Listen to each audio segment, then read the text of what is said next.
அஸ்ஸலாமு அலைக்கும் வரஹ்மத்துல்லாஹ். எல்லா வல்ல அல்லாஹ்வை அன்பும் உண்மையிலான கிருபையும் நமக்கெல்லாம் வந்து சேரட்டுமாக. அன்புக்குரிய அல்லாஹ்வின் நல்லடியார்களே, ஆபத்திலிருந்து பாதுகாப்பு பெற வேண்டும் என்று யாருக்கு தான் ஆசை இல்லாமல் இருக்கும்? அதற்கு நிறைய துவாக்கள், நிறைய அமல்கள் இருக்கின்றது. அதற்கான துவாவை ரசூலுல்லாஹி ஸல்லல்லாஹு அலைஹி வஸல்லம் அவர்கள் கற்றுத் தந்திருக்கின்றார்கள். பெருமானார் ஸல்லல்லாஹு அலைஹி வஸல்லம் அவர்கள் இதை ஓதிவிட்டால் உங்களுக்கு ஆபத்து இருக்காதென கூறிவிட்டால் அது எவ்வளோ பெரிய மகத்துவமிக்கதாக இருக்கும் என்று சற்று எண்ணி பாருங்கள். ஆக மிகப்பெரிய வார்த்தை ரசூலுல்லாஹி ஸல்லல்லாஹு அலைஹி வஸல்லம் வார்த்தை. நபிகள் நாயகம் ஸல்லல்லாஹு அலைஹி வஸல்லம் அவர்கள் அப்படி ஒரு துவாவை சொல்லித் தருகின்றார்கள். எந்த ஆபத்தும் நிகழாது. அறிவிக்கக்கூடிய சஹாபி யார் என்று தெரியுமா? உஸ்மான் இப்னு அஃபான் ரலியல்லாஹு அன்ஹு. குலஃபா ராஷிதிலிருந்து ஒரு சஹாபி அறிவிக்கின்றார். அபுதாவுதில் வருகின்றது அற்புதமான அமல். இந்த அற்புதமான துவாவை இது ரசூலுல்லாஹி ஸல்லல்லாஹு அலைஹி வஸல்லம் சொல்கின்றார்கள். காலை 3 முறை, மாலை 3 முறை இந்த ஒன்றை யார் ஓதுகின்றார்களோ இந்த உலகத்துள்ள பொருட்கள் தீங்கு இழக்காது என்று ரசூலுல்லாஹி ஸல்லல்லாஹு அலைஹி வஸல்லம் சொல்லியிருக்கின்றார்கள். மற்றொரு ஹதீஸ் வருகின்றது, திடீரென்று எந்த ஒரு ஆபத்தும் நிகழாது என வருகின்றது. திடீர் ஆபத்து, திடீர் ஆக்சிடென்ட், திடீர் பிரச்சனை எதுவும் வராது.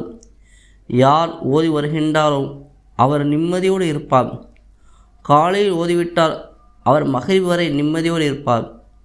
மகரிபில் ஓதிவிட்டால் அடுத்த நாள் ஃபஜ்ர் வரை நிம்மதியோடு இருப்பார். சக்தி வாய்ந்த அமல். எல்லா மதரசாக்களிலும் இதை ஓதி கொடுக்கின்றார்கள். இந்த துவா நீங்களும் மனப்பாடம் செய்து கொள்ளுங்கள். உங்கள் குழந்தைகளுக்கும் கற்றுக் கொடுங்கள். பிஸ்மில்லாஹில்லதி லா யலுர்ரு மஅஸ்மி ஷைஉன் ஃபில் அர்லி வலா ஃபிஸ் ஸமாஇ வஹுவஸ் ஸமீஉல் அலீம். பிஸ்மில்லாஹில்லதி லா யலுர்ரு மஅஸ்மிஹி ஷைஉன் ஃபில் அர்லி வலா ஃபிஸ் ஸமாஇ வஹுவஸ் ஸமீஉல் அலீம். இந்த சக்தி வாய்ந்த துவாவை காலை 3 முறை, மாலை 3 முறை ஓதிக்கொள்ளுங்கள். பிஸ்மில்லாஹில்லதி, அல்லாஹ்வின் பெயரை கொண்டு ஆரம்பம் செய்கின்றேன்.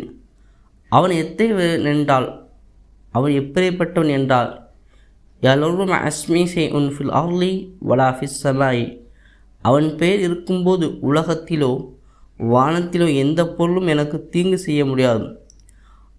அவன் பெயர் இருக்கும்போது எந்த பொருளும் எந்த ஒன்றும் எனக்கு தீங்கு இழக்க முடியாது. வஹுவஸ் ஸமீஉல் அலீம், அவன் கேட்கக்கூடியவனாகவும் அனைத்தும் அறிந்தவனாகவும் இருக்கின்றான். இதுதான் இந்த வாசகத்தின் பொருளாகும். இந்த துவா நீங்கள் ஓதிக்கொள்ளுங்கள். அல்லாஹ் சுப்ஹானஹு தஆலா உங்களை அனைத்து விதமான ஆபத்திலிருந்து பாதுகாப்பான். இந்த துவாவை நாம் நம் குழந்தைகளுக்கு ஓதும் பழக்கமுடையதாக மாற்றுவோமாக. எல்லாம் வல்ல நாய் அல்லாஹ் சுப்ஹானஹு தஆலா அனைத்து விதமான தீங்கிலிருந்து நம் அனைவரையும் பாதுகாத்து அருள் புரிவானாக.